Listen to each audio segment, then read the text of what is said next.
हमारे channel NS studio Kawardha में आप सभी का स्वागत है। अगर आप नए नए गीत संगीत रिकॉर्ड कराना चाहते हैं तो NS स्टूडियो कवर्धा से संपर्क करें। हमारा पता है जिला कवर्धा, नया bus stand road. Mobile number है 9131141220।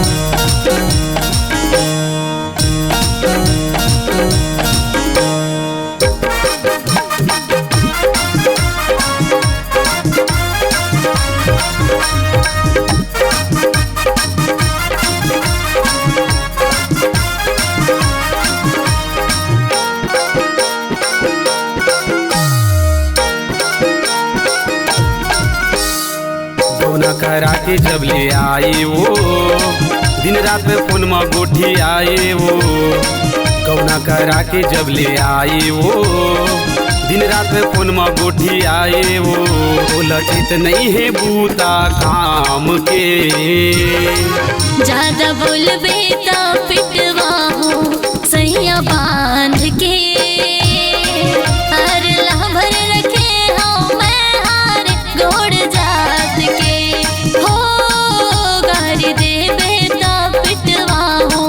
सैया बांध के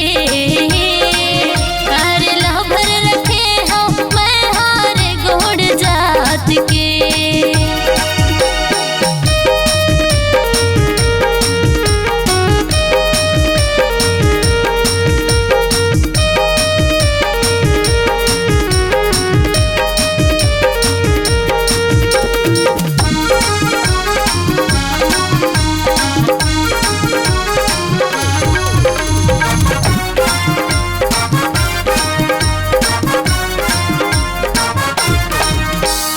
तोरे खातिर घर मगोरी होवत रही थाऊ झगड़ा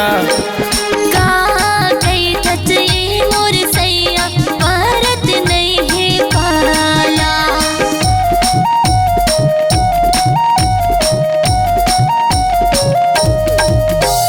तोरे खातिर घर मगोरी होवत रही थाऊ झगड़ा का कई तचई मोर सैया परत नहीं है पाला का कई तचई मोर सैया परत नहीं है पाला लख डोरवा के रही परिवार ले ज्यादा बोलबे तो पिटवा हो सैया बांध के हर लहभर रखे हो मैं हार गोड़ जात के हो गारी देबे तो पिटवा हो सैया बांध के हर लहभर रखे हो मैं हार गोड़ जात के।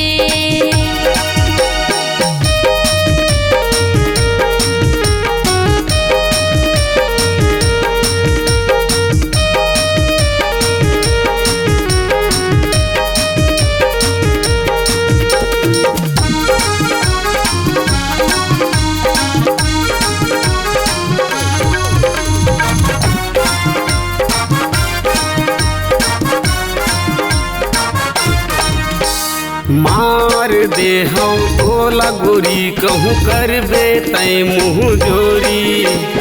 इंद्र राजा बहर बोड़िया टुरा के चल तेरे रंगधारी